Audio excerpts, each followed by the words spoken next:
Suami, cerpen karya Kiai Haji Mustofa Bisri. Kok ada ya manusia seperti ini? Pikir Tiah ketika duduk sendirian selesai mengerjakan pekerjaan dapur. Dipandanginya suaminya yang tidur ngorok di balai-balai seperti orang sekarat. Perutnya yang buncit naik turun seperti hendak menyedot sarungnya. Sarung yang entah menutupi apa, auratnya kelihatan semua, membuat Tiah semakin jijik. Biasanya orang tidur wajahnya damai, tetapi lelaki ini tidur tidak tidur wajahnya selalu begitu. Tiah tak tahu bagaimana menyebutnya. Pokoknya menyebalkan saja. Tiah tidak tahu kapan suaminya itu datang. Dia tidak ambil pusing. Bahkan dia mengharap suaminya itu tak datang sama sekali. Tapi setiap kali lelaki tak tahu diri itu selalu datang. Tidur dan bangun-bangun saat makan siang. Ngomel seperti suami yang kelewat bertanggung jawab saja. Padahal sejak dia dipecat dari perusahaan tempatnya dia bekerja, karena ketahuan menggelapkan barang-barang milik perusahaan, dia tidak pernah lagi memberi nafkah. Dan itu sudah beberapa tahun yang lalu. Setiap kali Tiah protes mengenai hal ini atau lainnya, suaminya tidak siang tidak malam selalu menggunakan senjata satu-satunya yang dimilikinya, memperkosanya. Dan itu dilakukannya di mana saja dengan cara yang sangat kurang ajar. Sambil ketawa-ketawa dan menyumpahinya dengan perkataan-perkataan yang kasar dan jorok. Maka kini Tiah memilih diam, tidak menggubrisnya, meskipun suaminya kelihatan justru senang didiamkan. Dia malah bisa berbuat semaunya. Misalnya, ketika suaminya mengangkat pesawat TV yang dibeli Tiah sendiri dengan mencicil, Tiah sama sekali tidak mengucapkan sepatah kata pun. Juga ketika suaminya berkata cengengesan, "Berasmu habis kan?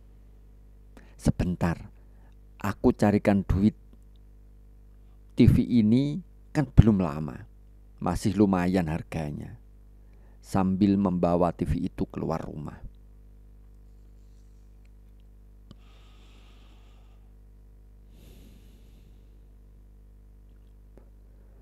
Saat yang paling melegakan perasaan Tiah, meski sebentar, hanyalah ketika suaminya itu pergi. Dia bisa dengan merdeka dan tenang melakukan sesuatu yang tak mungkin bila suaminya ada di rumah. Seandainya dia punya anak. Suaminya selalu menyalahkan dirinya dan menuduh dialah yang mandul. Padahal mereka belum pernah periksa ke dokter. Suaminya selalu menolak dan beralasan macam-macam bila diajak ke dokter. Tapi mungkin juga Tuhan memang sengaja tak memberi anak mereka karena kasihan kepadanya. Dia tak bisa membayangkan bagaimana andai kata punya anak dan anak itu melihat ayahnya seperti itu. Tiah tiba-tiba ingat mendiang ayahnya. Dulu, dia memang selalu merasa senang bila ayahnya tidak ada di rumah. Di matanya waktu itu, ayahnya tidak sebagaimana ibunya yang lembut, tidak pernah bersikap ramah kepadanya. Bicaranya pun hampir selalu terdengar kasar, memanggil, menyuruh, apalagi menegur. Selalu dengan suara yang lebih mirip membentak.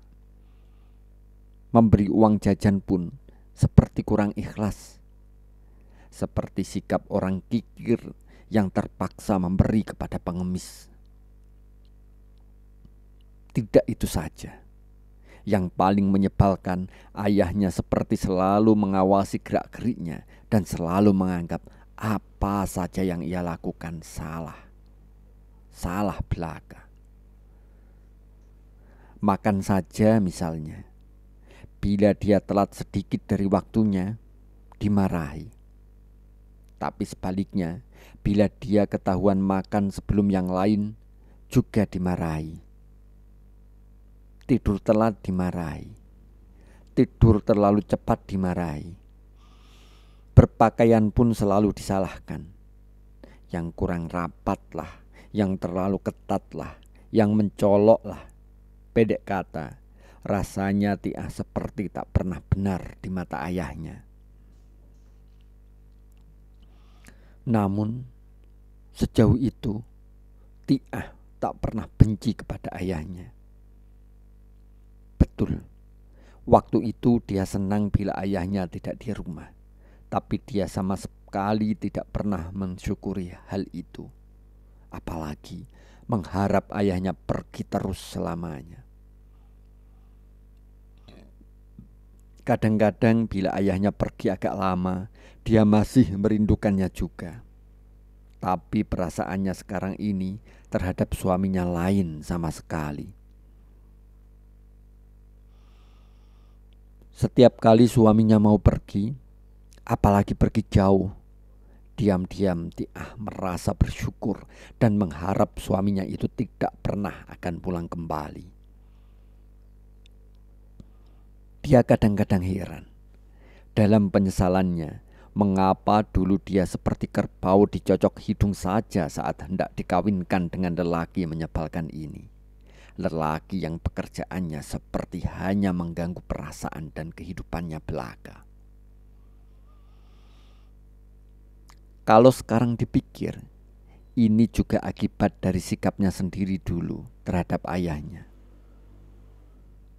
Bagi Tiah, sebagaimana bagi ibunya, ayahnya adalah segalanya.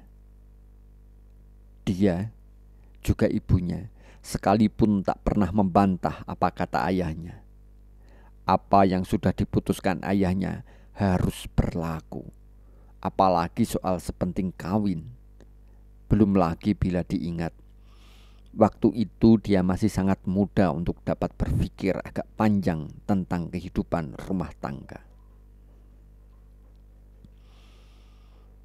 Kau sungguh beruntung, Tiah, terngiang suara khas ayahnya saat mengatakan maksudnya. Sama sekali tanpa nada minta pendapat kepadanya akan menjodohkan dia dengan Kaspo, suaminya ini. Dia itu anak haji yang kaya. Ngelamun saja. Tiba-tiba suara suaminya membuyarkan lamunannya. Dilihatnya sebentar suaminya, kini sudah duduk di pinggir balai-balai, berkerudung sarung dan menguap lebar sekali. Mulutnya yang buruk tampak seutuhnya, membuat perut Tiah seketika merasa mual. Rokok habis, sialan, gerutu suaminya sambil bangkit dengan malas. Dihampirinya meja dan disambarnya cangkir besar kopi yang sudah disediakan Tiah dari tadi. Kopi itu dihirupnya dan dibuatnya berkumur-kumur seperti diminum. Tiah memejamkan mata sambil ngeloyor ke kamar mandi. Suaminya masih menggerutu. Setiap hari kopi dingin. Dasar perempuan kampung. Tiah mengelus dada. Di kamar mandi, suaminya mengenakan pakaian dengan serabutan. Ada uang enggak? Katanya kepada Tiah. Tiah diam saja. Bisu, comel suaminya sambil keluar rumah dengan menyisir rambutnya yang basah. Tiah menarik nafas panjang. Rasanya belum lama, Tiah dikejutkan oleh suara rame-rame di depan rumah. Tiah buru-buru bangkit keluar rumah. Dilihatnya beberapa orang lelaki menggotong seseorang yang berlumuran darah. Masya Allah, ternyata yang digotong itu tak lain adalah suaminya. Orang-orang membawanya ke dalam dan membaringkannya di balai-balai. Sementara beberapa orang wanita memeluk Tiah, berusaha menyabarkan. Dari celah-celah mereka yang mengurus suaminya, Tiah melihat rambut suaminya basah merah berkilauan. Di antaranya ada yang bergumpal lengket. Ada semacam cairan keputihan meleleh ke sana kemari. Rupanya tengkoraknya pecah. Tabrak lari, bisik seseorang. Sudah ada yang lapor polisi. Sudah, katanya kini polisi sedang mengejar yang menabrak. Apa tidak sebaiknya dibawa ke rumah sakit? Ya, menunggu Pak Carik sedang mencari kendaraan. Apa masih bernafas?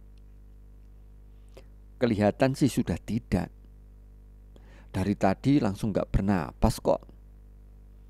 Inna lillahi wa inna ilaihi roji'un. Kalau begitu tak perlu dibawa ke rumah sakit segala.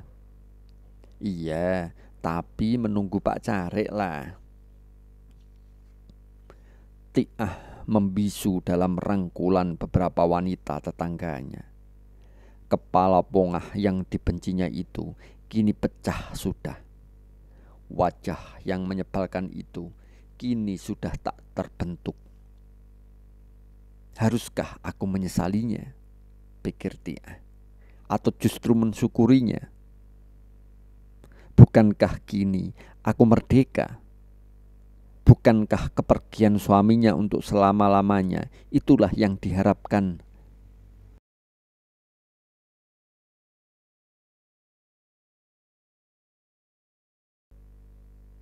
Tiba-tiba Pak Carik datang mengejutkan Tiah dan menghentikan lamunan panjangnya.